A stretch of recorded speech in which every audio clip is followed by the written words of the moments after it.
Okay, so last week we talked about audience members and their constantly evolving role in the global dialogue of cinema, and this week I would like to talk about critics.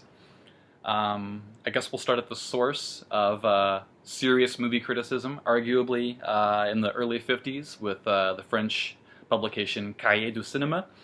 Um, they are credited with the establishment of true film dialogue, as well as the auteur theory, analyzing the overall body of work of prolific directors, looking for common recurring themes and motifs, just taking cinema seriously.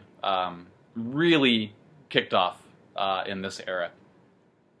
In the 80s, jumping ahead way to the next milestone, I would consider it to be, and I trust anybody out there, feel free to comment on anything that I missed out or that I overlooked. I'm sure I'm going to overlook at least something. Sleazoid Express, a fanzine in New York in the early 80s, documenting not only the movies of grindhouse exploitation film culture, but also the theaters themselves and the culture of pre-Giuliani Times Square, the audience members, the employees, the people who made the movies, the people who own the theaters. Fascinating, fascinating stuff, and it's been compiled in this incredible fucking book, which I highly recommend. You should check it out. You will feel like you need to shower afterwards, but the cultural document is fascinating. And then also in the 80s, Joe Bob Briggs came along and kind of took that sleazoid idea and made it a little bit more mainstream, cleaned it up, cleaned up the language, and became nationally syndicated after a while. He started off in the Dallas Times-Herald, talking about Texas drive-in culture, as well as drive-in movies, and he established the tongue-in-cheek rating system by which to evaluate movies, their level of blood, breasts, and beasts. It was all very tongue-in-cheek and very kind of anti-French, I guess, anti-indoor bull stuff, taking things too seriously. But at the same time, he was expressing a lot of love for these films and being a voice for them in mainstream media, which was really cool. I was reading his syndicated column in the San Francisco Chronicle, I think at like age 14, and changed my life. Oh my God, what a resource. And he is fortunately still with us today. Looks like he's going to have a regular gig on Shudder pretty soon. Very awesome, very exciting. Welcome back, Joe Bob. Always a pleasure. The next big milestone, you can call this criticism. I don't know. Again, very tongue-in-cheek, very controversial. A lot of people resent this show, Mystery Science Theater 3000, for, I think, enabling people to riff on movies, especially in public places, which I do not condone. They were taking something that people did in the privacy of their own homes anyway, just making fun of bad movies and bad TV. And again, making art out of it. This was not just people making fun of movies. It became that later, which maybe I'll discuss. I'm not terribly happy with what Mike Nelson did post Mystery Science Theater, but whatever. The show itself, wildly inventive, very, very funny, hit and miss. You can't write 700 jokes per show without a few clunkers in there, but when they were on, they were wonderful. Again, the invention exchange, the setup, the robots, the skits, so much creativity going into the show, which is supposedly making fun of bad movies. I don't think anybody puts themselves through experiences they don't really enjoy, including watching shitty movies. I can definitely count myself as a personal piece of evidence in that. So, yeah, like, over the years, especially after Joel left and Mike took over, the show became less and less creative. They stopped doing invention exchanges. The skits became less inventive, and I think this was more like Sci-Fi Channel's fault. I think they asked the makers to make the skits more relevant to the movie they were watching every week, which is incredibly limiting and kind of a bummer.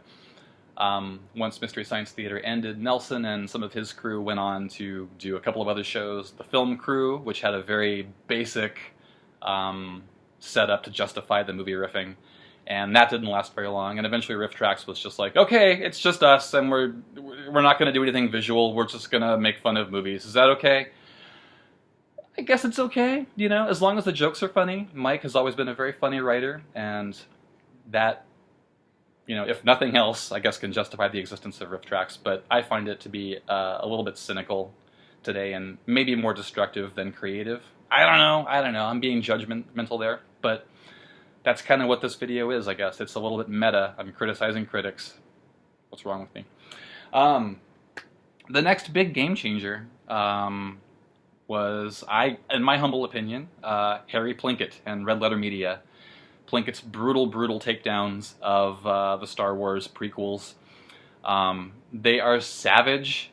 They are personal. If I were George Lucas, I mean, I know he has, you know, he's read some of his fan mail. You know, I think it's one of the, you know, like he's gone on record as like, yeah, you don't want to do something anymore when everyone tells you you're a horrible, awful person for doing it. And there's no way he couldn't have seen those Plinkett reviews, right? Right.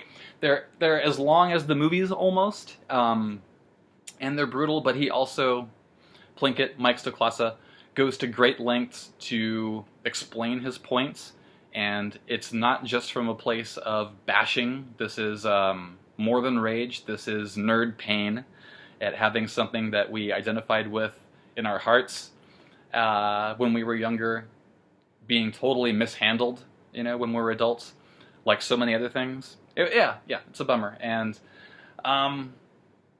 this kind of paved the way for all the YouTubers and the video essays that we see today. Red Letter Media, I do like a lot of what they do, and again, they are very funny, and that is the most important thing. I personally maybe think they rely too hard on snark and rape jokes once in a while, and their spin-off show, Best of the Worst. You know, the conceit gets a little old when Mike is like, oh god, we have to watch bad movies again. You're doing this for a living. You knew you were coming into this. You know you're watching bad movies. Get over it. But they also, on that show, do appreciate really genuinely original, mind-blowing schlock when it happens, like Extra or Miami... No, Miami... Not Miami Ninjas. Miami Connection. That kind of stuff. And you can feel their genuine love for that good, bad stuff when it comes along. So I can't be too mean to them. Just a little bit mean. So, and yeah, that kind of paved the way for a lot of the future YouTubers. My personal favorites are the ones who get way too deep into shit. Particularly Rob Ager of CollativeLearning.com. He's got a lot more stuff available on his site for download. It costs money, but it's worth it. Long essays. You can find some of his stuff. I think I discovered him through the essays on The Thing, analyzing the clothing continuity all the way through the film to try and figure out whether or not Childs was infected at the end of the movie. And he has wonderful insights. I also love his essay on the meaning of the monolith in 2001.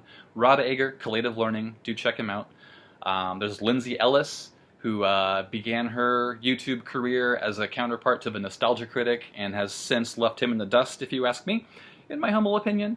Again, feminist-based, analytical, in-depth essays. She started off, I think, doing Disney films, animated films, and analyzing their female characters, but she's moved on to a broader range of topics since then.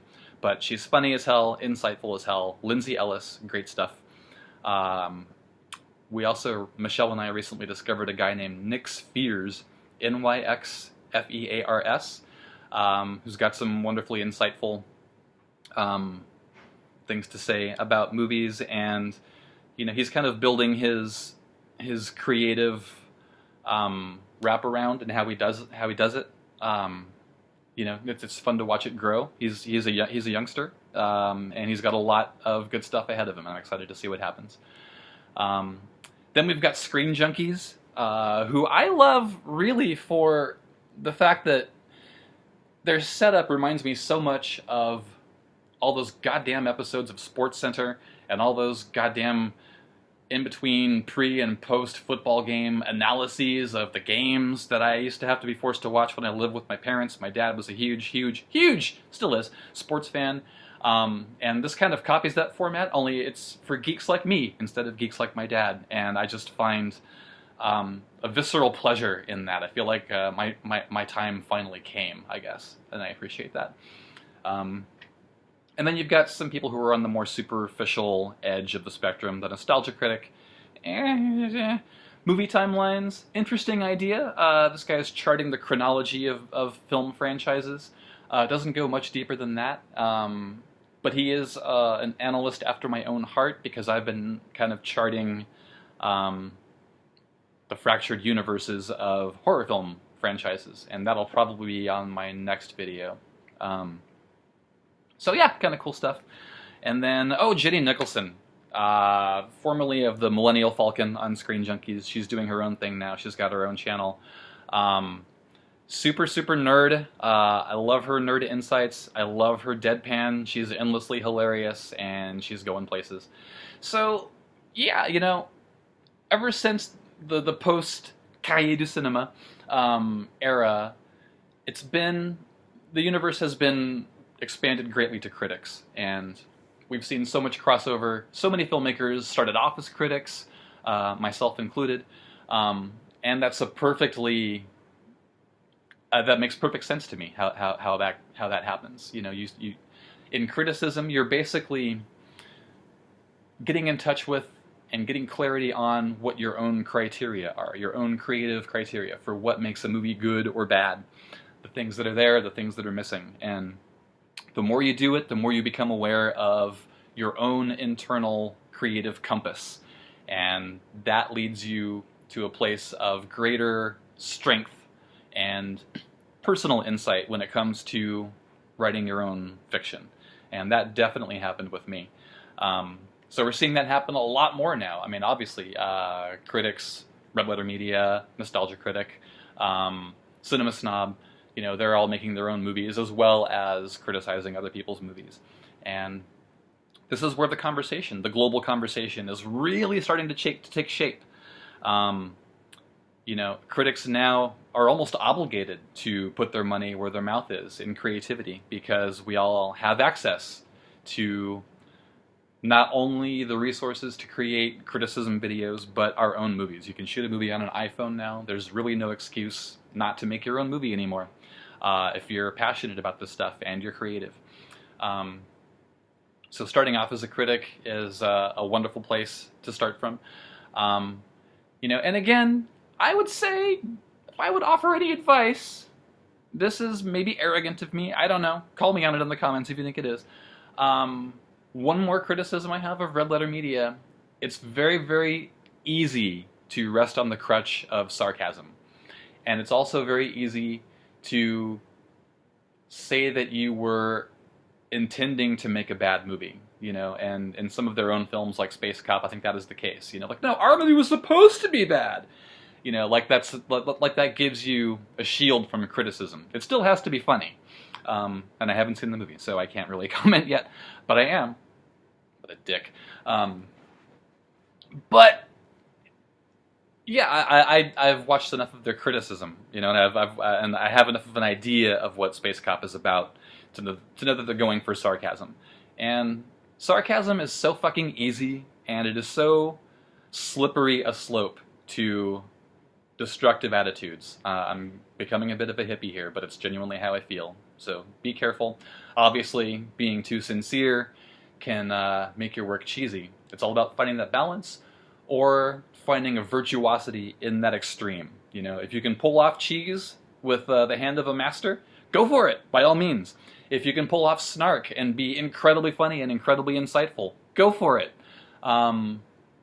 And criticism is probably the place to figure out how you feel about all that stuff. Again, personal experience. That's exactly what happened with me. I love being a critic.